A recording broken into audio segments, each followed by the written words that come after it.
You know that feeling? That one where your mind is like a hamster wheel, just spinning, spinning, spinning, always chasing the worst case scenario. Oh, yeah. That constant hum of what if, and I can't. Exactly. And the physical feeling, too, that tightness, that heaviness, like even the smallest things are suddenly way too much. That's anxiety. It's not just a thought, is it? It feels like a complete takeover. Totally. It drains your energy, steals your focus. You feel trapped in this loop of worry. It really does feel overwhelming, like you're just wading through fog all the time, you know? And the sources we looked at, they really get how, well, debilitating that feels. Absolutely. And a huge part of that, as the material points out, is our internal landscape, that constant stream of thoughts, the stories we tell ourselves. Mm-hmm. If that inner voice is always full of doubt or fear or criticism, well, it's no wonder anxiety grabs hold. It's a powerful feedback loop. But what if, and this is what the sources suggest, what if you could actually interrupt that cycle? Like actively step in. Yeah. What if there was a simple but kind of profound way to reshape those anxious thoughts and start feeling calmer, more in control? Okay, I'm listening. That's exactly what this deep dive is all about. We're digging into the material on how simple statements, positive affirmations, can be a tool for exactly that, reshaping anxious thoughts, feeling better. So positive affirmations. Yeah. We're going to unpack what they are, why the sources say they work, based on how our minds function. Right. And then get really practical. How can you actually use them? We've pulled specific techniques right from the source material. Sounds good. So where do we start? Grounding ourselves in anxiety first. Yeah, let's start there. The sources are really clear. Anxiety is just profoundly overwhelming. It makes everyday tasks feel huge. Right, because all your mental energy, your focus, it's just consumed by that worry, that unease. It's like you're carrying this invisible, heavy backpack stuffed with what-ifs. Definitely. And the link the sources draw between those thoughts and our feelings, that's critical. The negative self-talk isn't just background noise. No, it actively fuels the anxiety. If you're constantly telling yourself you're not good enough or something terrible is about to happen. Your emotions follow suit. It creates this cycle, often without us even realizing it's happening. And the material highlights some common patterns in that negative thinking, doesn't it? Like catastrophizing. Oh yeah, catastrophizing is a big one. Your mind just leaps instantly to the absolute worst possible outcome, Yeah. even if it's totally unlikely. Like you get one slightly critical email at work and suddenly you're convinced you'll be fired and homeless. Exactly, that kind of jump. Or overgeneralization, another one the sources mention. Yeah. Where one bad experience becomes proof that things always go wrong for you. Right. One awkward conversation means you're doomed to be socially awkward forever. Mm-hmm.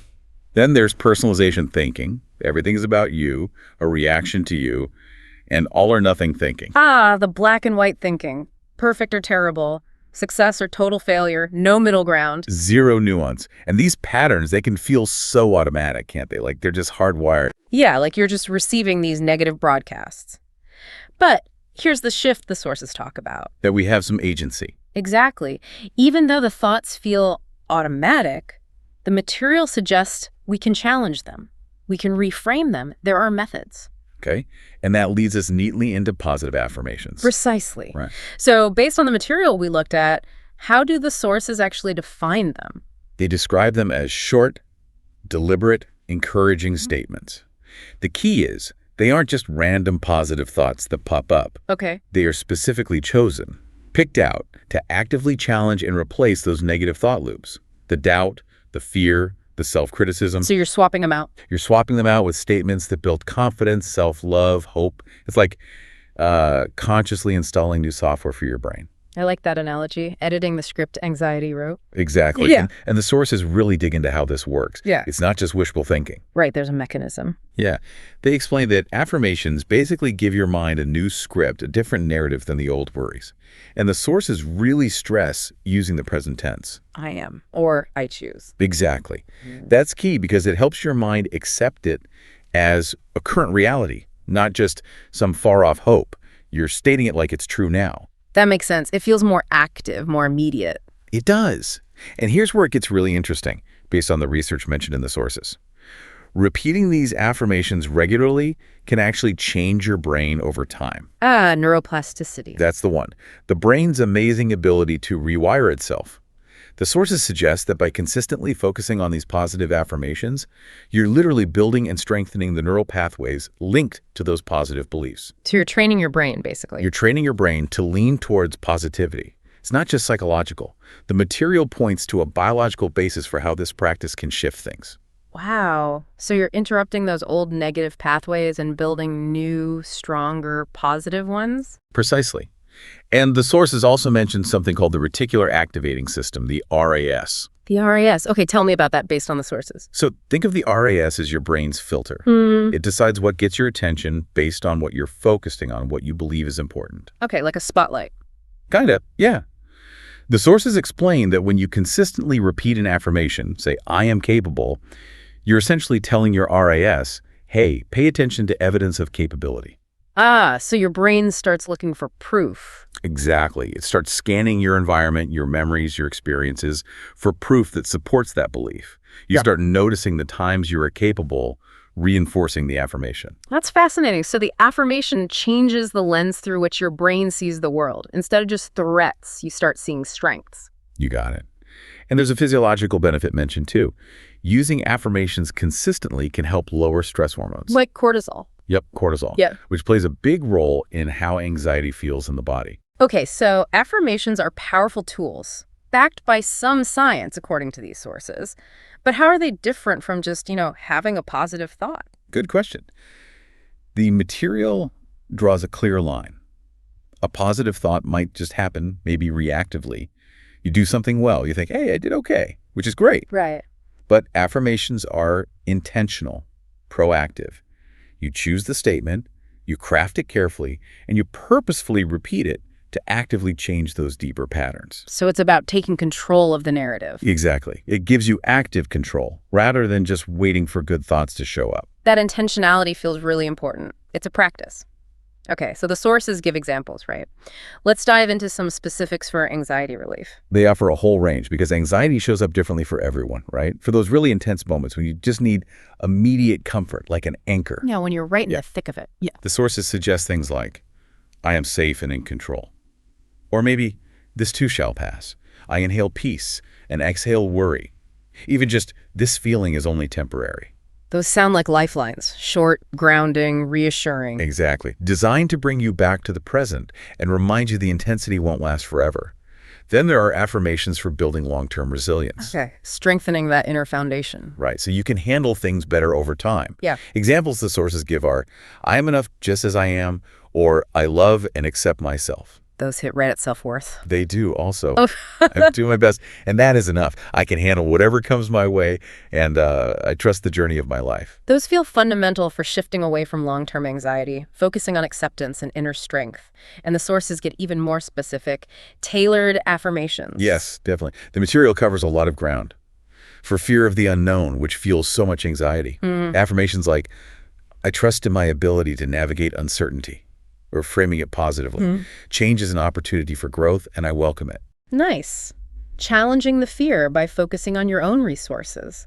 What about for catastrophizing? For that pattern, the sources offer things like, I choose to focus on what I can control rather than what I can't. It's about redirecting your energy. Good one. And I release the need to anticipate worst-case scenarios, actively letting go. Okay. What if perfectionism is the driver? The material suggests I'm enough just as I am, and I strive for progress, not perfection. Acknowledging the drive, but making it healthier. Progress, not perfection. I like that. Also, mistakes are opportunities for learning and growth, shifting how you see errors. Helpful. And for that overthinking loop, Sources recommend, I trust my intuition and I let go of overanalyzing, or my mind is clear, focused, and free from unnecessary worry.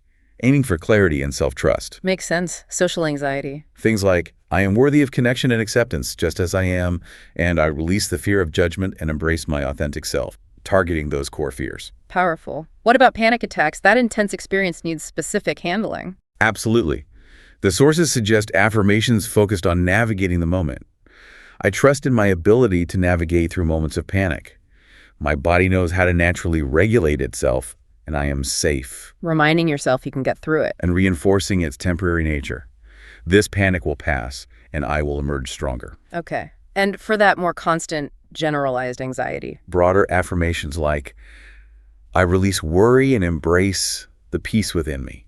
Or, I am resilient and capable of navigating life's uncertainties. That's a really useful range, and the sources emphasize choosing ones that really feel right for you, don't they? Absolutely critical. It has to resonate. It needs to feel authentic and meaningful to you for that rewiring process to really gain traction. But just having the list isn't the whole story. The sources stress making it a practice. Yes, consistency is everything according to the material. It's not a magic pill you take once. It's like exercise for your brain. The discipline. Exactly. The more you repeat your chosen affirmations, the deeper they embed, the stronger those new positive pathways become. Daily practice is ideal, maybe even several times a day. Repetition builds the habit, builds the belief. So how do the sources suggest we actually do it? How do we integrate them? Lots of practical tips in the material. One simple one is just writing them down repeatedly. The physical act helps. Yeah, writing while focusing on the meaning seems to help solidify it. Another idea is recording yourself saying them. Oh, okay. Then you can listen back during your commute or while doing chores. Passive reinforcement. I like that. What else? Displaying them visually, sticky notes on the mirror, computer, maybe your phone background. Constant reminders. Yep. Seeing the words regularly keeps them top of mind. You could also just repeat them silently in your head. Like in moments of stress. Exactly. Or while waiting in line, anytime you have a moment. Or find a quiet space and say them out loud. The sources suggest vocalizing can add extra impact. Makes them feel more real, maybe? Perhaps. You can also weave them into meditation. Like repeat the affirmation on the inhale.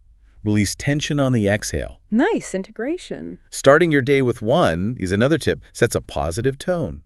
And using them before stressful situations. Proactively, like before a meeting or something. Yeah, like a little mental prep, activating those feelings of confidence and calm right when you need them. It sounds like the main thing is finding ways to make them a regular part of your routine, a touchstone. That's the idea. Yeah. Now, the sources are also clear that affirmations work best as part of a bigger picture, right? Not necessarily a standalone cure-all. Right. They mention complementary practices. Exactly. Affirmations are powerful, but the sources often place them alongside things like mindfulness and gratitude. Okay, so how does mindfulness fit in according to the material? Mindfulness is about paying attention to the present without judgment. The sources say this helps because it lets you notice anxious thoughts without getting swept away. You see the thought, but don't have to believe it immediately. Precisely. You create a little space. You observe it, recognize it's just a thought, and then you can consciously choose to use your affirmation to counter it. Things like focusing on your breath, body sensations, taking short breaks. They build that observing muscle. And like affirmations, consistency is key. Absolutely. And gratitude. Yeah. How did that connect? Gratitude shifts your focus away from lack, threat, negativity, the things anxiety thrives on, towards what you do have, what's good. Changes your mental channel. Right. The sources explain that practicing gratitude activates positive brain networks, releases feel-good chemicals like dopamine and serotonin, and can lower cortisol. So it creates a better internal environment. Exactly. Keeping a gratitude journal is one practical way the sources suggest making it a regular habit. So mindfulness helps you notice the negativity, gratitude cultivates a more positive baseline, and affirmations are the tool you use to replace the specific negative thoughts. That's a really good way to put it, yeah. That reflects how the sources present them working together. The material also mentions explicitly reframing thoughts. How's that different? It's maybe a more analytical approach described in the sources. Notice the thought, pause, really question it. Is it true? Where's the evidence? Look for other explanations. Then consciously replace it with the affirmation or a more balanced thought. A deliberate cognitive step. Yeah. And finally, a really important point the sources make. Sometimes these self-help tools aren't enough on their own. Especially for more severe or persistent anxiety. Absolutely. The material is clear. Affirmations, mindfulness, gratitude are valuable, but professional support like CBT, therapy, is often necessary and recommended.